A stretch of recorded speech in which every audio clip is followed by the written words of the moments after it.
بسم اللہ الرحمن الرحیم۔ السلام علیکم۔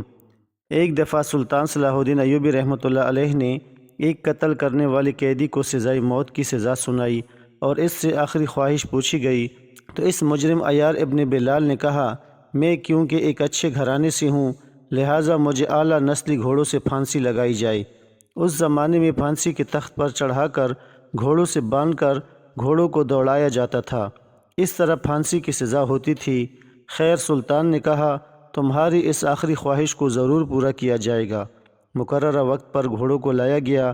جب اس قاتل نے گھوڑوں کو دیکھا تو بول اٹھا، سلطان معظم، آپ نے میری آخری خواہش پوری نہیں کی۔ سلطان نے کہا، کیا مطلب؟ مجرم نے کہا، میں نے آخری خواہش کی تھی کہ مجھے اعلیٰ نسلی گھوڑوں سے پھانسی پر لٹکایا جائے۔ تو سلطان نے کہا، یہ دیکھو دونوں گھوڑے تمہارے سامنے کھڑے ہیں۔ تو عیار ابن بلال نے کہا، سلطان معظم، ان میں سے ایک گھوڑا اعلیٰ نسلی ہے جبکہ دوسرا گھوڑا نہ ہی اعلیٰ ہے اور نہ ہی نسلی ہے۔ سلطان نے غصے میں آ کر ان دونوں گھوڑوں کے مالک کو بلوایا تو اس نے ڈرتے ہوئے کہا، سلطان معظم، ایک گھوڑا تو اعلیٰ نسلی ہے جبکہ دوسرا گھوڑا پھر؟ اس نے ایسی بات کہی کہ سلطان معظم اور اتنی بڑی لوگوں کی بھیڑ میں سناٹا چھا گیا اور سلطان نے اس مجرم کی سزائے موت کو معاف کر دی کیونکہ یہ گھوڑا۔ ایک دن مصر کے اندر سلطان صلاح الدین ایوبی رحمۃ اللہ علیہ کی رعایا میں ایک عیار ابن بلال نامی شخص نے مال و دولت یعنی جائیداد حاصل کرنے کی خاطر اپنے چچا کا قتل کر ڈالا۔ اس وقت ایسے مقدمات بہت کم آیا کرتے تھے کیونکہ لوگ مخلص تھے اور رشتوں کی قدر کرتے تھے۔ جب یہ واقعہ ہوا تو پوری رعایا میں خوف و ہراس کی فضا قائم ہو گئی۔ اس وجہ سے سلطان نے اس کو سزا کے طور پر پھانسی کی سزا سنائی تھی۔ وہ اس سزا کے سنتے ہی بہت جھپٹ پٹایا تھا۔ اس نے اس بات سے انکار کیا تھا کہ اس کو پھانسی نہیں دی جائے، لیکن اس کی بات کو رد کر دیا گیا کیونکہ وہ ایک قاتل تھا اور قاتل کی سزا ہمیشہ سے ہی پھانسی ہوتی ہے اور سلطان ہمیشہ شریعت کے مطابق فیصلہ کرتے تھے۔ جب کبھی آپ کو فیصلہ کرنے میں دقت پیش آتی تو آپ علماء کرام سے مشاورت کے بعد کسی بھی مجرم کو سزا و جزا دیتے تھے۔ جب سلطان نے اس نوجوان کو پھانسی کی سزا سنائی تو وہ آدمی اچانک اپنی سزا سننے کے بعد مسکرا رہا تھا، جبکہ پھانسی ملنے کے بعد تو لوگ یکدم ہی خاموش ہو جاتے تھے یا پھر ان کی حالت بہت خراب ہو جاتی ہے، لیکن ایسی کوئی بھی خاصیت اس شخص میں بالکل نہیں پائی جا رہی تھی۔ اس انسان کو کال کوٹھڑی میں بھیج دیا گیا تھا۔ 2 دن بعد اس کی پھانسی تھی اور اس کی پھانسی کا سب لوگوں کو انتظار تھا کیونکہ یہ خبر پوری رعایا میں آگ کی طرح پھیلی تھی کہ ایک بھتیجے نے جائیداد کے پیچھے اپنے چچا کا قتل کر ڈالا ہے۔ سلطان صلاح الدین ایوبی رحمۃ اللہ علیہ بھی اس پھانسی کو لے کر تھوڑا پریشان تھا کیونکہ اس انسان کا چہرہ ان کی آنکھوں کے سامنے بار بار آ رہا تھا کہ وہ اپنی سزا سننے کے بعد کس طریقے سے مسکرا رہا تھا۔ اچھے سے اچھا انسان بھی موت کی خبر سن کر خوفزدہ ہو جاتا ہے، لیکن یہ شخص بالکل بھی اپنی موت کی خبر سننے کے بعد گھبرایا ہوا نظر نہیں آ رہا۔ 2 دن بعد پھانسی مقرر کی گئی تھی اور پوری رعایا کے سامنے اس کو پھانسی دی جانی تھی۔ سلطان صلاح الدین ایوبی اس میدان میں موجود تھے اور اپنی نشست پر براجمان ہو کر اس منظر کو گہری نگاہوں سے دیکھ رہے تھے۔ جلاد اس آدمی کے قریب کھڑا ہو کر اور بلند آواز میں کہا، عیار ابن بلال، بتاؤ تمہاری آخری خواہش کیا ہے؟ جبکہ وہ آدمی اس جلاد کی بات سن کر ایک بار پھر مسکرایا تھا، جبکہ اس کی مسکراہٹ کو لوگوں نے بڑی حیرانی سے دیکھا تھا۔ سلطان صلاح الدین ایوبی رحمۃ اللہ علیہ بھی حیران ہو رہے تھے بار بار اس کے مسکرانے سے، لیکن ایک لفظ نہیں بول رہے تھے۔ جلاد بھی اس آدمی کو دیکھ کر حیران ہو رہا تھا لیکن جلدی اپنی حیرانگی کو چھپا لیا تھا اور جلاد چلاتے ہوئے کہنے لگا، جلد سے جلد اپنی آخری خواہش بتاؤ تاکہ ہم اس کو پورا کریں اور تمہیں پھانسی پر چڑھائیں۔ اس آدمی نے جلاد کی بات سن کر جو خواہش ظاہر کی تھی وہ وہاں موجود تمام مجمع کو اور سلطان صلاح الدین ایوبی رحمۃ اللہ علیہ کو بھی حیران کر گئی تھی۔ جلاد اس آدمی کی خواہش سن کر حیران ہوتے ہوئے کہنے لگا، تم جانتے ہو کہ تم کیا کہہ رہے ہو؟ تمہیں اس بات کا علم ہے؟ وہ آدمی سر اس بات میں ہلاتے ہوئے کہنے لگا، ہاں میں جانتا ہوں کہ میں کیا کہہ رہا ہوں۔ میری میت کو قبر کے بجائے یا تو جانوروں کے آگے ٹکڑے ٹکڑے کر کے ڈال دیا جائے اور یا پھر کسی گہرے سمندر میں پھینک دیا جائے۔ جب جلاد نے اسے کہا کہ تمہاری یہ دونوں خواہشیں ناجائز ہیں، کوئی اور خواہش بتاؤ، تو اس نے کہا کہ پھر میری قبر میرے مکان کے اوپر بنا دی جائے، یعنی اس جائیداد کے اوپر جس کے لیے میں نے اپنے چچا کو قتل کیا۔ اچانک سلطان گہری سوچ میں گم ہو گئے کہ اگر اسلام اجازت دیتا تو میں اس کی قبر اس کے تمام مال و دولت کے اوپر بناتا، تاکہ لوگ عبرت حاصل کر سکیں کہ جس چیز کے لیے اس نے ایک قتل کیا وہ چیز اس کے نصیب میں نہیں تھی، اور یہ اپنی جان سے بھی گیا۔ پھر جلاد نے سلطان کی جانب دیکھا اور پھر سزائے موت کی قیدی عیار ابن بلال کو کہا، تمہاری یہ خواہش بھی جائز نہیں؟ تو اس نے کہا کہ میں اپنی قبر کوشائی کروانا چاہتا ہوں۔ سلطان صلاح الدین ایوبی رحمۃ اللہ علیہ اپنی جگہ پر بیٹھے ہوئے ہی کہنے لگے، اے آدمی، تمہارا دماغ ٹھیک ہے؟ تم کیا بول رہے ہو؟ تمہیں اس بات کا علم ہے کہ تم اپنی قبر کوشائی کروانے کی بات کر رہے ہو؟ وہ آدمی ایک بار پھر سر ازبات میں ہلاتے ہوئے پورے مجمع کی جانب دیکھتے ہوئے کہنے لگا، جی سلطان معظم، میں اپنی قبر کوشائی کروانا چاہتا ہوں، لیکن میری قبر کوشائی تقریباً 1 ماہ بعد کی جائے۔ جبکہ وہاں موجود تمام لوگ حیران ہو گئے۔ اس آدمی نے سلطان صلاح الدین ایوبی رحمۃ اللہ علیہ سے وعدہ لیا کہ میری ساری جائیداد بے شک غریبوں، یتیموں، مسکینوں اور سلطنت کے لوگوں میں تقسیم کر دی جائے، لیکن آپ ہر حال میں میری قبر کوشائی کریں گے۔ سلطان صلاح الدین ایوبی رحمۃ اللہ علیہ نے سن کر جلاد کو حکم دیا کہ اس شخص کو پھانسی دے دی جائے اور اس کی میت کو اس کے خاندان کے پاس بھیج دیا جائے، جبکہ وہ خود حیران و پریشان اپنی جگہ سے اٹھ کر محل کی طرف روانہ ہو گئے تھے۔ انہیں سمجھ نہیں آ رہا تھا کہ یہ کیسی خواہش ہے، ایسی عجیب خواہش کرنے والا انسان ان کے سامنے کبھی نہیں آیا تھا۔ لوگ بہت عجیب خواہشات ظاہر کرتے تھے، لیکن اس انسان کی آخری خواہش نے تو ان کو حیران ہی کر دیا تھا۔ وہ مسلسل اس آدمی کے بارے میں سوچے جا رہے تھے۔ عیار ابن بلال کا قد تقریباً 4.5 فٹ کے قریب تھا۔ اس کا قد کاٹ، اس کی جسامت بہت اچھی تھی۔ وہ اپنے وقت کا ایک بہت اچھا مستری تھا۔ یہ اس کا خاندانی پیشہ تھا۔ وہ لوگوں کے گھر بناتا، لیکن جائیداد کے پیچھے لالچ میں آ کر اس نے اپنے چچا کا قتل کر دیا تھا، اور یہ بات سلطان صلاح الدین ایوبی رحمۃ اللہ علیہ بالکل بھی برداشت نہیں کر سکتے تھے۔ اس وجہ سے انہوں نے کوئی اور بات کیے بغیر اس انسان کو پھانسی دے دی تھی، اور اس کے بعد اپنے سپاہیوں کو اس قبر کے پاس ہی حفاظت کے لیے مامور کر دیا تھا کہ کوئی بھی شخص دن یا رات کے اندھیرے میں اس قبر کے ساتھ کوئی خرابی نہ کر سکے، کیونکہ 1 مہینے بعد اس کی قبر کشائی ہونی تھی۔ پوری رعایا میں یہ بات آگ کی مانند پھیلی تھی کہ سلطان صلاح الدین ایوبی رحمۃ اللہ علیہ کی سلطنت کا ایک مجرم، جس کو سزائے موت کی سزا سنائی گئی تھی، اس نے آخری خواہش 1 مہینے بعد اپنی قبر کشائی کی رکھی ہے۔ سب لوگ اس چیز کو لے کر بہت تجسس کا شکار تھے۔ بہت سے لوگ یہی بات سوچ رہے تھے کہ یقیناً وہ شخص اپنی بے گناہی ثابت کرنے کے لیے قبر کشائی کروانا چاہ رہا ہے، لیکن سلطان صلاح الدین ایوبی رحمۃ اللہ علیہ یہی سوچ رہے تھے کہ وہ انسان بہت پر اسرار تھا۔ وہ اپنی موت کی خبر سن کر مسکرا رہا تھا۔ اس کو اپنی موت کا سننے کے بعد بھی خوف نہیں آیا تھا۔ یہ سوچتے ہی ان کا دماغ سوگ کی رفتار سے کام کر رہا تھا۔ انہوں نے مسلسل تقریباً 1 مہینہ اس بارے میں ہی سوچتے ہوئے گزار دیے تھے۔ وقت اپنی رفتار کے مطابق گزرتا جا رہا تھا، لیکن پوری رعایا اور سلطان صلاح الدین ایوبی رحمۃ اللہ علیہ کی ساری سوچ اس آدمی سے ہی جڑی رہی تھی۔ 1 مہینے کا وقت جس انتظار میں گزرا تھا، وہاں کی رعایا اور سلطان سلطنت خود جانتے تھے۔ 1 مہینے بعد آج وہ وقت آ گیا تھا جب اس کو پھانسی کے پھندے پر چڑھایا گیا تھا۔ سب لوگ ہی اس قبر کے پاس پہلے سے پہنچ چکے تھے۔ سلطان جب اس قبر میں پہنچے اور وہاں انہوں نے جب رش دیکھا تو وہ حیران رہ گئے، کیونکہ بہت سارے لوگ اس قبر کشائی کو دیکھنے کے لیے آئے تھے، اور اتنے سارے مجمع کو دیکھ کر حیران بھی تھے اور بہت زیادہ پریشان بھی ہو رہے تھے۔ کہیں کوئی مسئلہ پیش آ گیا تو سب لوگ ہی مصیبت میں آ جائیں گے۔ تھوڑی دیر بعد سپاہیوں کے ہمراہ قبر کشائی کی جا چکی تھی، لیکن جیسے کہ کچھ عرصہ بعد قبر سے بدبو آنا شروع ہو جاتی ہے، لیکن یہاں پر ایسا کچھ بھی نہیں ہوا تھا۔ قبر میں سے نہ خوشبو آ رہی تھی اور نہ ہی بدبو۔ وہاں موجود لوگ یہی چہمگوئیاں کر رہے تھے کہ یہ آدمی بہت نیک ہے۔ اب وہ لمحہ آ گیا تھا جس کے لیے سب لوگ 1 مہینے سے بے چین تھے۔ قبر کی مٹی ہٹائی جا رہی تھی۔ سب لوگ حیرت کے مارے آنکھیں بھری بھری کیے قبر کے اندر جھانک رہے تھے۔ سلطان صلاح الدین ایوبی رحمۃ اللہ علیہ کا حال بھی لوگوں سے مختلف نہ تھا، کیونکہ ان کے دل میں اس بات کا تجسس بہت زیادہ تھا کہ لوگ اتنا زیادہ اس معاملے کو کیوں سوچ رہے ہیں۔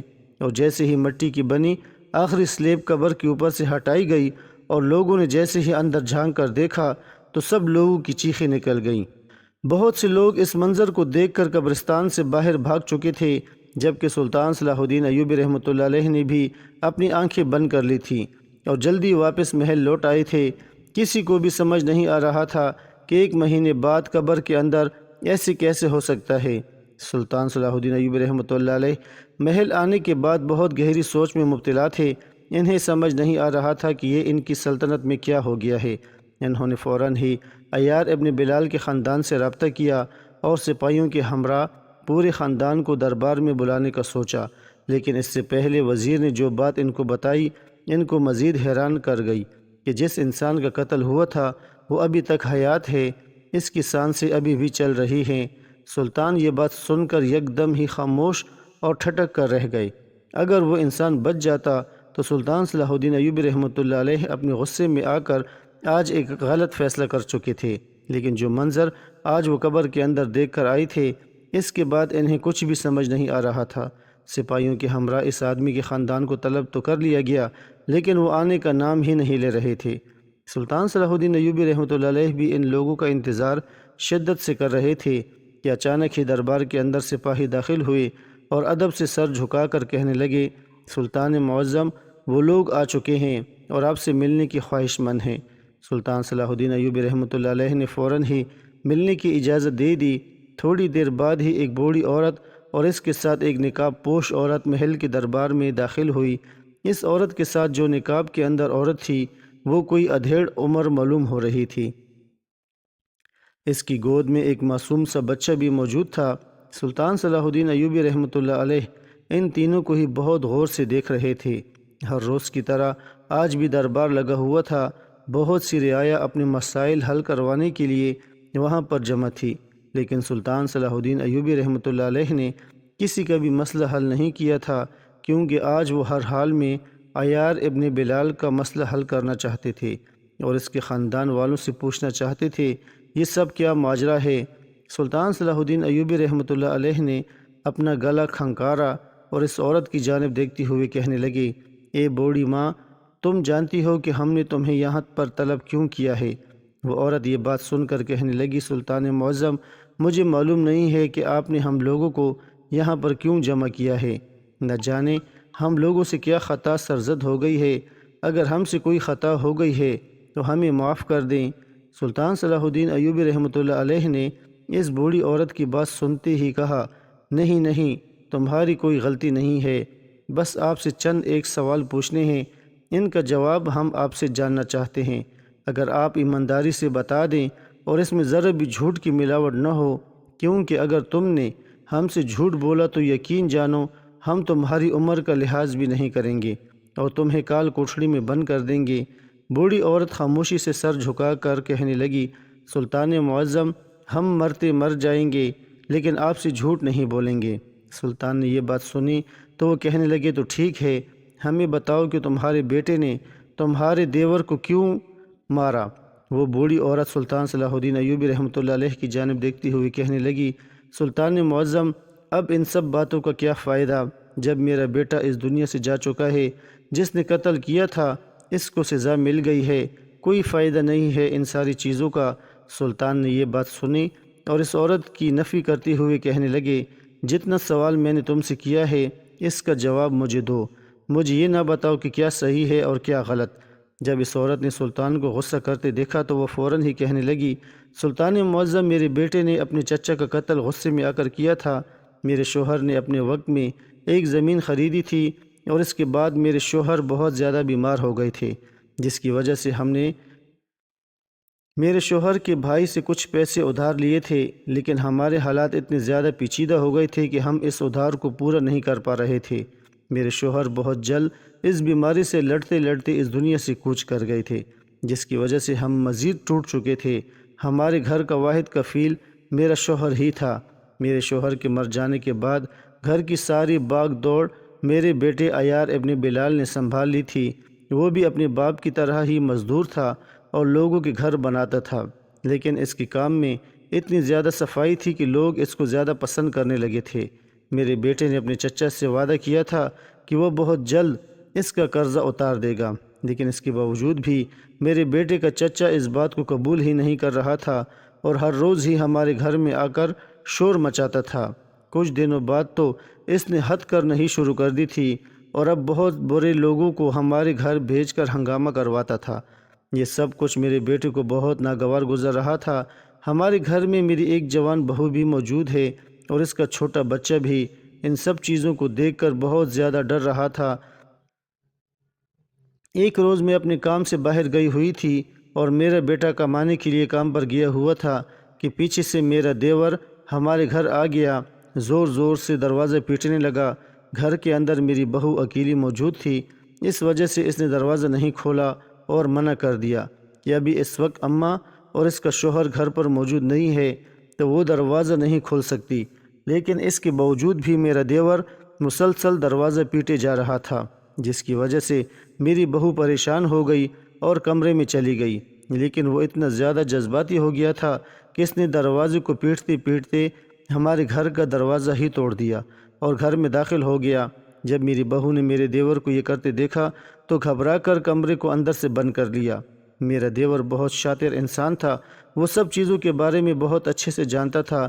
اس نے موقع غنیمت جان کر میری بہو پر غلط نگاہ ڈالی اور اس کی عزت پر ہاتھ ڈالنے لگا۔ لیکن خدا کا کرنا ایسا ہوا کہ بروقت میں وہاں پہنچ گئی اور میں نے ساری چیزوں پر قابو پا لیا اور اپنے دیور کو دھکے دے کر گھر سے باہر بھیج دیا۔ میں نے اپنی بہو کو یہ بات سمجھائی تھی کہ بیٹا، مردوں کو ایسی بات نہیں بتاتے، لیکن اس بدھو نے ساری باتیں رات کو میرے بیٹے کے آتے ہی اس کی گوش گزار کر دی اور اس نے یہ بات بھی اس کو بتا دی کہ اس کا چچا اس پر گندی نظر رکھ رہا ہے۔ یہ سننا تھا کہ عیار ابن بلال آپے سے باہر ہو گیا اور اپنے چچا کے پاس بھاگا ہوا پہنچ گیا اور وہاں جانے کے بعد اس نے اپنے چچا کا قتل کر دیا۔ لیکن قتل کرنے کے بعد بھی وہ بہت زیادہ مطمئن تھا اور ایک ہی بات کہہ رہا تھا کہ زیادہ پریشان ہونے کی ضرورت نہیں ہے، وہ جلد سب کچھ ٹھیک کر دے گا۔ لیکن یہ بات سن کر میرے طوطے اڑ گئے تھے، مجھے سمجھ نہیں آ رہا تھا کہ اب سب کچھ کیسے ٹھیک ہوگا۔ میرا بیٹا قتل کر چکا تھا، میں جانتی تھی کہ یہ بات جیسے ہی آپ کو معلوم ہوگی آپ فوراً ہی میرے بیٹے کو پھانسی کی سزا سنائیں گے، اور ایسا ہی ہوا۔ لیکن سلطان معظم، میرے بیٹے نے کوئی غلط کام نہیں کیا تھا، اس نے کسی غلط انسان کو نہیں مارا تھا، بلکہ آپ سے یہ شکوہ ہے کہ آپ نے میرے بیٹے کی ایک بھی نہیں سنی، بلکہ تصویر کا ایک رخ دیکھتے ہوئے اس کو قصوروار ٹھہرا کر موت کی نیند سلا دیا۔ سلطان صلاح الدین ایوبی رحمۃ اللہ علیہ سارا واقعہ سننے کے بعد صرف اتنا ہی بولے تھے، تمہارے بیٹے کے پاس کچھ ایسا موجود تھا جس کو وہ بہت سنبھال کر رکھتا ہو؟ اس سوال پر دربار میں موجود تمام درباری حیران ہو گئے کہ سلطان صلاح الدین ایوبی رحمۃ اللہ علیہ نے کچھ جذباتی الفاظ بولے تھے، لیکن انہوں نے ایسا کچھ نہیں بولا، بلکہ ان کا سوال بہت ہی عجیب تھا۔ وہ عورت ایک لمحہ سلطان صلاح الدین ایوبی رحمۃ اللہ علیہ کے چہرے کو غور سے دیکھتی رہی اور چند پل کے بعد جو بات اس نے بتائی وہ ان کو بھی حیران کر گئی۔ وہ کہنے لگی، سلطان معظم، میرا بیٹا اکثر اوقات ہی نقشہ نگاری کرتا رہتا تھا، اس کے ہاتھ میں ایک قلم ہوتا تھا اور ایک پرچے پر نہ جانے عجیب عجیب سی لکیریں بناتا رہتا تھا، اور اکثر اوقات ہی یہ بات مجھے بتاتا تھا کہ دیکھنا اماں، ایک دن میں بہت کامیاب ہو جاؤں گا اور بہت آگے جاؤں گا، یہ نقشہ میری پوری دنیا ہی بدل کے رکھ دے گی۔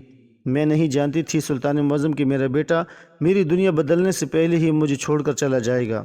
سلطان صلاح الدین ایوبی رحمۃ اللہ علیہ اس عورت کی باتوں کو بہت غور سے سن رہے تھے۔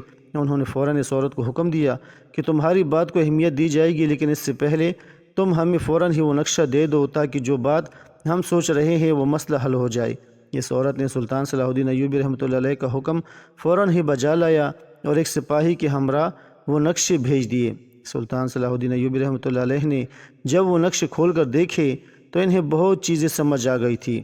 وہ اپنے سپاہیوں اور وزیر کے ہمراہ قبرستان آ گئے تھے اور مزدوروں کو حکم دیا تھا کہ مزید اس قبر کو کھولا جائے، اور جیسے ہی اس کی قبر کو کھودا گیا تو وہ حیران رہ گئے، کیونکہ اس قبر کے نیچے ایک سرنگ موجود تھی۔ یہ چیز دیکھ کر فوراً ہی وہاں موجود گورکن کو بلایا گیا۔ گورکن کے چہرے سے معلوم ہو رہا تھا کہ وہ ایک مجرم ہے۔ سلطان صلاح الدین ایوبی رحمۃ اللہ علیہ اس گورکن کی جانب دیکھتے ہوئے کہنے لگے، ہمیں ساری چیزوں کے بارے میں علم ہو چکا ہے، تم نے عیار ابن بلال کو یہاں سے بھاگنے میں مدد کی ہے، نہ کہ تم اس بات سے واقف ہو۔ مجرم کی مدد کرنے والا بھی مجرم ہی کہلاتا ہے۔ وہ آدمی سر انکار میں ہلاتی ہوئی کہنے لگا، سلطان معظم، میں معافی چاہتا ہوں، مجھے یہ سب کرنے کے لیے عیار ابن بلال نے کہا تھا۔ ہم دونوں بچپن کے بہت اچھے دوست ہیں، اگر میں ان کا ساتھ نہ دیتا تو یہ دوستی میں غداری ہو جاتی، اور میں ایسا نہیں کرنا چاہتا تھا۔ سلطان صلاح الدین ایوبی رحمۃ اللہ علیہ نے اس گورکن کی جانب دیکھا اور پوچھنے لگا کہ بتاؤ اس وقت وہ کہاں ہے؟ کیونکہ جب ان لوگوں نے قبر کشائی کی تھی تو وہاں پر عیار ابن بلال کی لاش بھی موجود نہیں تھی، نہ ہی کسی قسم کا کفن موجود تھا۔ اس وجہ سے ہی سب لوگ حیران ہو گئے۔ گورکن یہ بات بتانے میں ہچکچا رہا تھا، لیکن سلطان صلاح الدین ایوبی رحمۃ اللہ علیہ کی گرجدار آواز پر وہ سارا کچا چھٹا کھول چکا تھا کہ عیار ابن بلال اس قبر سے نکلنے کے بعد پاس ہی گاؤں میں اپنی زندگی بسر کر رہا ہے۔ سلطان صلاح الدین ایوبی رحمۃ اللہ علیہ نے یہ سنا تو وہ فوراً ہی اپنے سپاہیوں کے ہمراہ اس گاؤں میں پہنچ گئے۔ وہاں کے لوگ سلطان کو بہت حیران نگاہوں سے دیکھ رہے تھے کہ سلطنت کے بادشاہ یہاں پر کیا کر رہے ہیں، لیکن سلطان نے کسی پر بھی توجہ نہیں دی تھی اور وہ فوراً ہی عیار ابن بلال کے ٹھکانے پر آئے تھے، جہاں کا راستہ گورکن نے بتایا۔ سلطان اس گھر کے بہت قریب موجود تھے اور ایک انسان کو بہت غور سے دیکھ رہے تھے جس کی پشت نظر آ رہی تھی۔ وہ انسان ایک گھر بنا رہا تھا۔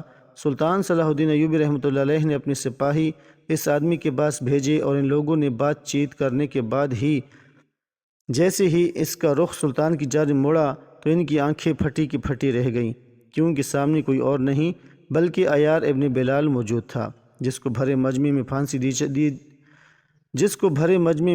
دی جا چکی تھی۔ اس نے بھی سامنے سلطان کو دیکھا تو ایک بار پھر مسکرایا۔ اس کے چہرے پر وہی مسکراہٹ موجود تھی جس دن آخری خواہش کرتی ہوئی موجود تھی۔ سلطان صلاح الدین ایوبی رحمۃ اللہ علیہ نے اس کی جانب دیکھتے ہوئے حیرانگی کا اظہار کیا اور کہنے لگا، ہمیں یقین نہیں آ رہا کہ تم زندہ ہو۔ تمہارا سارا ماجرا ہم تمہاری ماں کی زبانی سن چکے ہیں، لیکن یہ کیا معاملہ ہے؟ تم زندہ کیسے بچ گئے؟ اس بارے میں ہمیں بھی بتاؤ۔ عیار ابن بلال نے یہ بات سنی تو وہ مسکراتے ہوئے کہنے لگا، سلطان معظم، میری گلی کی ہڈی بڑی ہے۔ جب مجھے پھانسی دی گئی تھی تو گلی کی ہڈی اس وقت بند نہیں ہوئی تھی اور سب لوگوں کے سامنے ظاہر کرنے کے لیے میں نے اپنی سانس روک لی تھی اور آپ سب کو یہی لگا کہ میں اس دنیا فانی سے کوچ کر چکا ہوں، لیکن در حقیقت میں زندہ تھا اور اپنے دماغ کو استعمال کرتے ہوئے میں نے پہلے ہی قبر کے اندر ہی سرنگ بنا لی تھی، جس کی وجہ سے میں آرام سے اپنے دوست گورکن کی مدد سے باہر آ گیا تھا۔ میں مانتا ہوں کہ میں نے اپنے چچا کا قتل کیا ہے، لیکن وہ انسان ایک اچھا انسان نہیں تھا۔ اس نے میری بیوی پر گندی نگاہ رکھی تھی، وہ بھی عورتوں کے ساتھ بدسلوکی سے پیش آتا ہے، اس کے ساتھ بدتمیزی کرتا ہے، بہت سے معصوم لوگوں کی جائیدادوں کو ہڑپ کر چکا ہے اور لوگوں کو قتل کرنے کی دھمکیاں بھی دیتا ہے۔ اس لیے ڈر کے مارے لوگ آپ کے پاس شکایت لے کر بھی نہیں آتے۔ میں یہ منصوبہ کافی دنوں سے بنا رہا تھا، اس وجہ سے میں اپنی قبر کے لیے نقشہ بناتا رہتا تھا کہ اپنی قبر کے اندر پہلے ہی سارے انتظامات کر لوں، اور میری سوچ کے مطابق جب میں نے اس کا قتل کیا تھا تو اس وقت وہ سرنگ بھی تیار ہو چکی تھی۔ اب میں یہاں اس گاؤں میں اپنی زندگی گزار رہا ہوں اور یہ گھر اپنے گھر والوں کے لیے تعمیر کر رہا ہوں۔ اس گھر میں تقریباً اب 10 سے 15 دن کا کام رہ گیا ہے۔ جیسے ہی یہ کام مکمل ہوگا تو میں اپنے گھر والوں کے ساتھ یہاں پر رہنے کے لیے آ جاؤں گا۔ سلطان نے یہ بات سنی تو وہ کہنے لگے، تم جانتے ہو نہ کہ تم ایک پھانسی کے مجرم ہو، تمہیں پھانسی کی سزا سنائی گئی ہے، لہٰذا تمہیں دوبارہ پھانسی پر لٹکایا جائے گا۔ سلطان کی یہ الفاظ سن کر عیار ابن بلال بالکل خاموش ہو گیا اور کہا، جیسے آپ کا حکم، لیکن سلطان معظم، اگر دوبارہ مجھے آپ سزائے موت یعنی پھانسی دینا چاہتے ہیں تو میری آخری خواہش بھی پوچھی جائے گی۔ سلطان نے کہا، ہاں، تمہاری آخری خواہش ضرور پوچھی جائے گی، بتاؤ تمہاری آخری خواہش کیا ہے؟ اگر تمہاری آخری خواہش جائز ہوئی تو اسے ضرور پورا کیا جائے گا۔ عیار ابن بلال نے کہا، میں کیونکہ ایک اچھے گھرانے سے ہوں لہٰذا مجھے اعلیٰ نسلی گھوڑوں سے پھانسی لگائے جائے۔ اس زمانے میں پھانسی کے تخت پر چڑھا کر گھوڑوں سے باندھ کر گھوڑوں کو دوڑایا جاتا تھا، اس طرح پھانسی کی سزا ہوتی تھی۔ خیر، سلطان نے کہا، تمہاری اس آخری خواہش کو ضرور پورا کیا جائے گا۔ مقررہ وقت پر لوگوں کا ایک بڑا ہجوم تھا، اس مجرم کو لایا گیا اور گھوڑوں کو بھی لایا گیا۔ جب قیدی نے گھوڑوں کو دیکھا تو بول اٹھا، سلطان معظم، میں نے آپ سے آخری خواہش کی تھی کہ مجھے اعلیٰ نسلی گھوڑوں سے پھانسی لگائی جائے۔ سلطان نے کہا، ہاں بالکل، ہم نے بھی تمہاری آخری خواہش پوری کر دی ہے، یہ دیکھو دونوں گھوڑے تمہارے سامنے کھڑے ہیں۔ تو قیدی نے کہا، سلطان معظم، ان میں سے ایک تو نسلی گھوڑا ہے پر ایک نسلی نہیں ہے، لہٰذا میری آخری خواہش مکمل نہیں ہوئی۔ سلطان صلاح الدین ایوبی رحمۃ اللہ علیہ بڑے حیران ہوئے اور گھوڑوں کے مالک کو بلوایا اور پوچھا کہ یہ کیا بات سچ ہے کہ ایک گھوڑا تو اعلیٰ نسلی ہے جبکہ دوسرا گھوڑا نسلی نہیں ہے؟ گھوڑوں کے مالک نے ڈرتے ہوئے جواب دیا، بالکل، ایک گھوڑا بالکل اصلی نسل کا ہے لیکن دوسرے گھوڑے میں گدھے کا ملاپ شامل ہے۔ سلطان نے حیران ہو کر اس قیدی سے پوچھا، تمہیں کیسے یہ بات پتہ چلی کہ ایک گھوڑا نسلی ہے اور ایک نسلی نہیں ہے؟ قیدی نے کہا، سلطان معظم، ایک تو میری آخری خواہش پوری نہیں ہوئی، اور دوسرا اگر میں اس کا آپ کو صحیح جواب دوں تو کیا آپ مجھے معاف کر دیں گے؟ سلطان نے کہا، ہاں، تمہاری سزائے موت معاف کر دی جائے گی۔ پھر عیار ابن بلال نے کہا، جو گھوڑا نسلی ہے وہ بڑے آرام سے کھڑا تھا، جبکہ جو گھوڑا گدھے کی ملاپ کا ہے وہ گدھے کی طرح کبھی ادھر ٹانگ مار رہا تھا، کبھی منہ پھیر کر، کبھی اچھل کود اور کبھی بیٹھ جا کر رہا تھا، جس سے مجھے علم ہوا کہ یہ گھوڑا نسلی نہیں ہے۔ سلطان صلاح الدین ایوبی رحمۃ اللہ علیہ قیدی کی دانائی اور سوچ سے بڑا متاثر ہوا اور قیدی کی پھانسی منسوخ کر کے اسے رہا کر دیا۔ سلطان کی بات سن کر عیار ابن بلال ایک بار پھر مسکرائے اور کہنے لگا، سلطان معظم، آپ کی بات درست ہے، لیکن اتنا قانون میں بھی جانتا ہوں، جب ایک انسان کو پھانسی دے دی جائے اور وہ اس پھانسی سے بچ جائے تو اس کو دوبارہ پھانسی نہیں دی جاتی، بلکہ اس کو باعزت بری کر دیا جاتا ہے۔ لیکن پھر بھی میں نے آپ کے حکم کا احترام کیا اور اللہ نے مجھے پھر بچا لیا۔ سلطان معظم، اگر دیکھا جائے تو میں نے نہ حق قتل نہیں کیا، میں نے حق پر ہوتے ہوئے قتل کیا اور بہت سے دیگر لوگوں کو بھی اس شخص کے شر سے بچایا تھا۔ خدا کی ذات گواہ ہے کہ میں نے جائیداد کی خاطر اپنے چچا کا قتل نہیں کیا۔ سلطان اس کی ذہانت اور اس کی باتوں کو سن کر بہت متاثر ہوئے اور اس کو معاف کر کے واپس محل لوٹ گئے۔ دوستو، گزارش ہے کہ ویڈیو پسند آئے تو اسے لائک کریں اور چینل کو سبسکرائب بھی کریں۔ شکریہ۔